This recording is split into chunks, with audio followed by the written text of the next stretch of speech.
باللہ من الشیطان الرجیم بسم اللہ الرحمن الرحیم۔ بہت ہی پیارے مسلمان بھائیوں اور بہنوں، السلام علیکم ورحمۃ اللہ وبرکاتہ۔ میں غلام مصطفیٰ اپنے یوٹیوب فیس بک چینل پیام اسلام سے آپ سے مخاطب ہوں۔ ہم نے نماز کو سیکھنے کا جو سلسلہ شروع کر رکھا ہے اس کو آگے بڑھاتے ہوئے آج ہم نماز کے سب سے اہم فرض سجدہ پر گفتگو کریں گے۔ یوں تو نماز کا ہر رکن بہت اہمیت کا حامل ہے، لیکن سجدہ اس لیے سب سے زیادہ اہمیت کا حامل ہے کہ اللہ رب العزت فرماتے ہیں کہ مجھے بندے کی سب سے جو پسندیدہ حالت ہے وہ سجدے کی حالت ہے۔ یعنی اللہ رب العزت اپنے بندے کو سب سے زیادہ جو پسند کرتے ہیں وہ سجدہ کی حالت میں ہے۔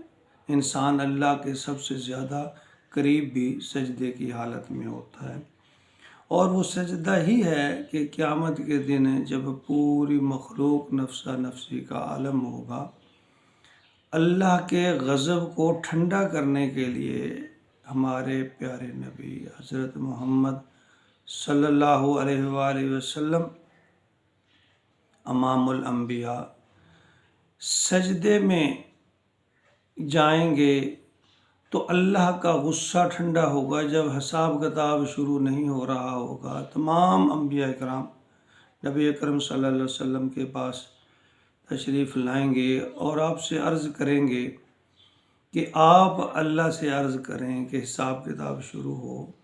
اس سختی کے عالم میں نبی اکرم صلی اللہ علیہ وآلہ وسلم سجدہ میں گر جائیں گے، تو جب کافی دیر سجدہ میں پڑے رہیں گے تو اللہ رب العزت پھر فرمائیں گے، اے میرے محبوب سجدے سے سر اٹھاؤ اور کہو کیا کہتے ہو۔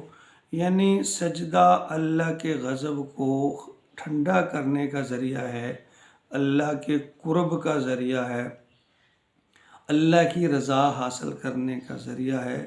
جب انسان زمین پر اپنی ناک رگڑتا ہے تو وہ اپنے آپ کو اللہ کے حضور مٹا دیتا ہے، اپنی ہستی کو مٹا کر اللہ کے آگے اپنے جسم کا سب سے معزز محترم حصہ یعنی ماتھا، پیشانی وہ زمین پر رگڑتا ہے۔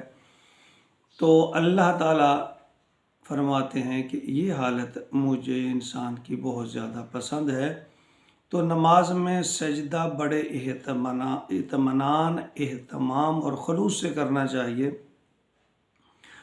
اور جب ہم رکوع کے بعد قومہ میں کھڑے ہوتے ہیں تو اللہ اکبر کہتے ہوئے سجدہ نبی اکرم صلی اللہ علیہ وسلم کی احادیث مبارکہ سے دو طرح سے ہے، ثابت ہے۔ ایک طریقہ یہ ہے کہ سب سے پہلے گھٹنوں پر ہاتھ رکھتے ہوئے گھٹنے زمین پر ٹیکیں، پھر ہاتھ زمین پر رکھیں اور پھر ناک اور ماتھا کو زمین پر ٹکا دیں۔ اور دوسرا طریقہ یہ ہے کہ قومہ سے اللہ اکبر کہتے ہوئے پہلے ہاتھ زمین پر رکھیں، پھر گھٹنے، پھر ناک اور پھر ماتھا۔ یہ دونوں طریقے حدیث مبارکہ سے ثابت ہیں۔ اور پھر جب اپنے سجدے سے اٹھنا ہے تو اس کا الٹ بالکل، پہلے ماتھا، پھر ناک اور پھر ہاتھ، تو اس طرح ہم نے سجدے سے اٹھنا ہے۔ تو سجدہ کی حالت میں ناک اور ماتھا برابر طور پر زمین کے اوپر رکھے ہوئے ہوں، وزن برابر ہو، ہاتھ کانوں کے برابر، انگلیاں کھول کر کعبے کی طرف رخ کرتے ہوئے ہاتھوں کو نارمل حالت میں بالکل نہ تو منہ کے نیچے لائیں اور نہ ہی ایسی حالت میں رکھیں کہ آپ کی کونیاں باہر کو نکلی ہوئی ہوں، سیدھا کونیاں سیدھی ہوں، ہاتھ کانوں اور چہرے کے برابر ہو، اور کونیاں پیٹ یا رانوں کے ساتھ نہ ملی ہوئی ہوں اور نہ ہی پیٹ اور ران آپس میں ملے ہوئے ہوں۔ کھلا سجدہ کیجیے۔